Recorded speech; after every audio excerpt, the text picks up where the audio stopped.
Good morning Year 11. So we are going to move on with our language work this week. So last week we had a look at paper 2 question 3. So today's do now is testing you on what you can remember. So what will paper 2 question 3 ask you to do? How many marks are available and how long should you spend on the question?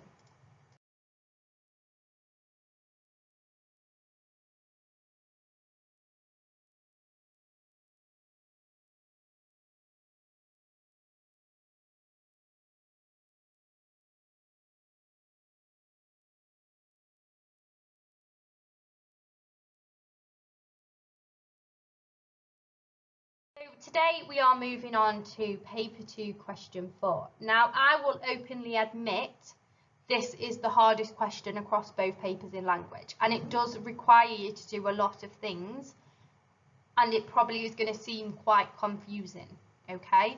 But all I need you to do is persevere and just try for me, okay?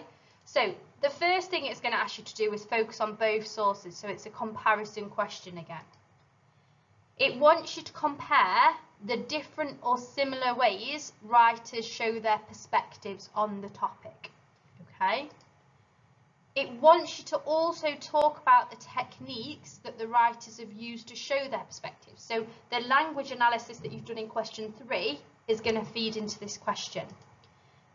And you can repeat what you said in question 3 and question 2 to answer this question, because it's asking you for quite similar things.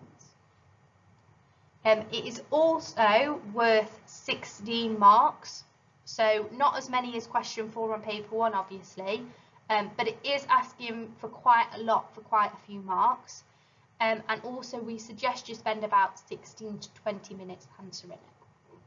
So make sure you've got this information written down. So this is exactly as the question is going to look on your exam paper. Okay, and it doesn't look scary, but what it's asking you to do is quite a lot of things, okay? So first of all, the first thing to take note of, make sure you copy this question down, of course, is that it's going to ask you to look at the whole of source A together with the whole of source B. So on previous questions, it's asked you to look at parts of the texts, or it's asked you to think about one text. This one, you can look throughout the whole of the both texts, okay?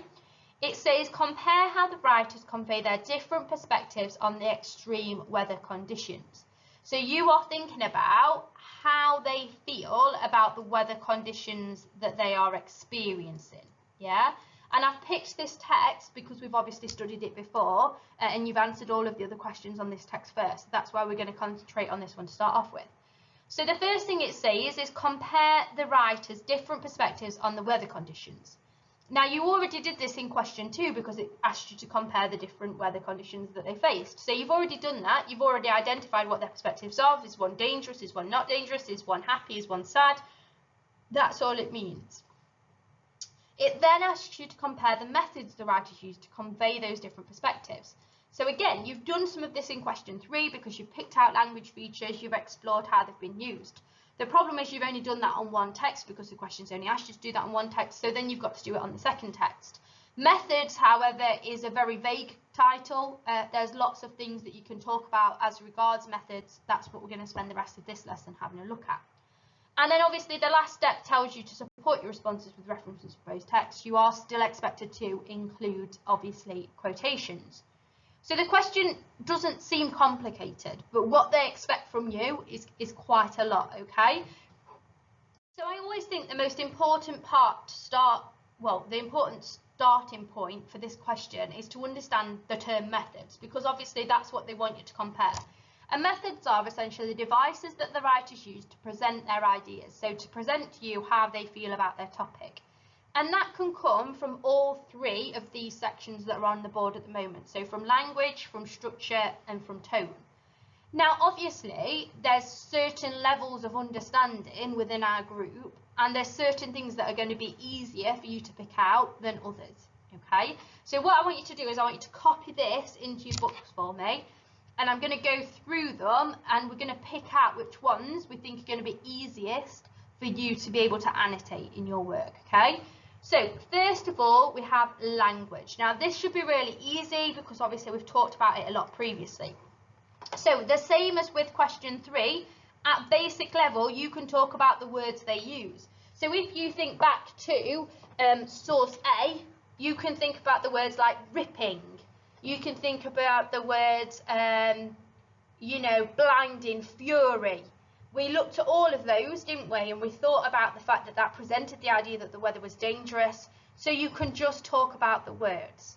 Obviously, if you're feeling a little bit more confident, that's when you can talk about those words being violent verbs, and that's going to level it up. So the writer clearly feels that this weather condition is dangerous. This is shown through its use of violent verbs and such.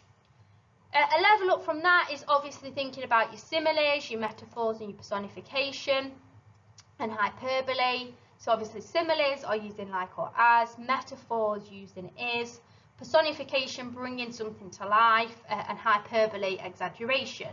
Again, they're a level up. If you are struggling to find them, stick to these ones. Okay. Then there's some others. Again, they might lend themselves to it, they might not. So you might want to look out for emotive language or scientific language. So if it's scientific, it could potentially present the idea that they're experts on their topic. You could think about rhetorical questions. So are they wanting you to think a certain way about something? Okay. And then semantic fields are obviously words that are all connected to the same topic, and that links to repetition and listing. Okay. So I would suggest that words, nouns and adjectives are going to be your friends for this question. Then if you can't find any of those, you might want to think about the structure. Okay, so you might want to think about whose perspective it's coming from. And again, that can tell us quite a lot about how somebody feels about a topic. If it's your own experience of it and you feel very negatively towards it, then we're likely to think that maybe you just had a bad experience. If you had a bad experience and then asked 3 friends to give their experience and they also said the same things, that's then supported, isn't it? And it's not just your opinion, it's many people's opinions, and people are going to listen to it a little bit more. So perspective can also help you with trying to identify what their perspective is.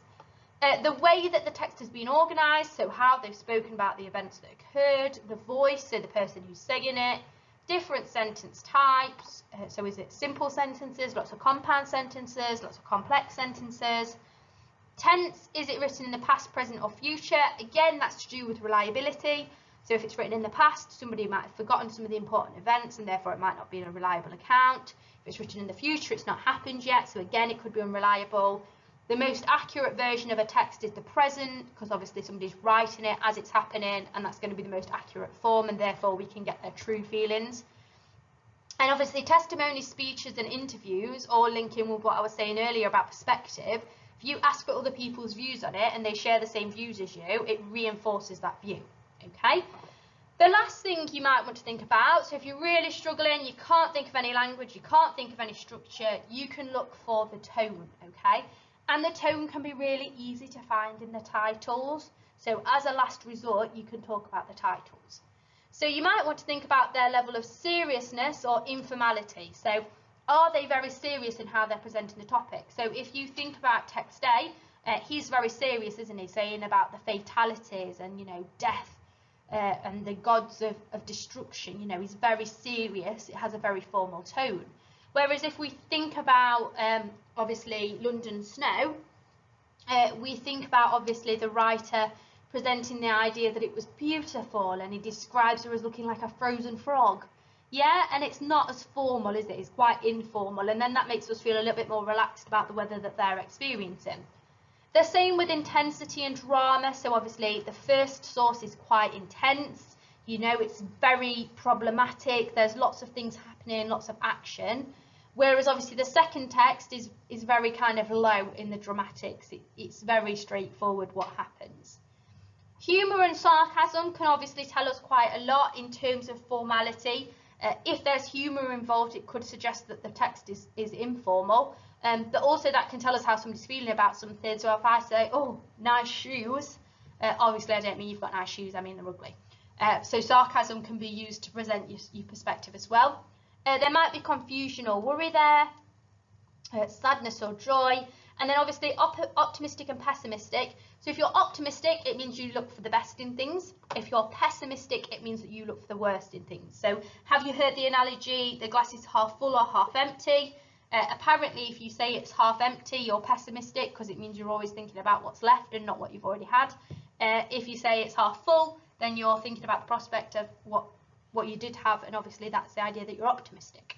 So make sure that you've got all of this written down. It's really important. I know it's a lot of information and it probably looks quite terrifying at the moment, but it's going to be really useful for when we move on to answering the questions. Now, obviously tomorrow we've got our live tutorial. I'm hoping that we can cover a bit of this during that, and that'll make things a bit easier. And then on Friday, we're going to have an attempt at the question, okay? But as always, if you've got any questions or concerns, just drop me an email, but make sure you answer the Show My Homework quiz, please.